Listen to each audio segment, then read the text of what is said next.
அமெரிக்க வரலாற்றில் மிக முக்கியமான தலைவர்களில் ஒருவர்தான் ஆபிரகாம் லிங்கன். ஏழ்மையான குடும்பத்தில் பிறந்த இவர் சிறுவயதில் கடுமையான வாழ்க்கையை எதிர்கொண்டார். முறையான கல்வி இல்லாவிட்டாலும் புத்தகங்களை வாசிப்பதன் மூலம் தன்னை வளர்த்துக் கொண்டார். உழைப்பும் நேர்மையும் இவரை ஒரு திறமையான வழக்கறிஞராக மாற்றின. பின்னர் மக்களின் நம்பிக்கையுடன் அமெரிக்காவின் ஜனாதிபதியாக தேர்ந்தெடுக்கப்பட்டார். அடிமைத்தனத்தை ஒழிக்க வேண்டும் என்ற உறுதியுடன் லிங்கன் துணிச்சலான முடிவுகளை எடுத்தார்.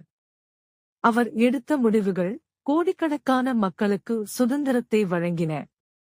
தேச ஒற்றுமையும் மனித சமத்துவமும் அவரின் முக்கிய இலக்குகளாக இருந்தன.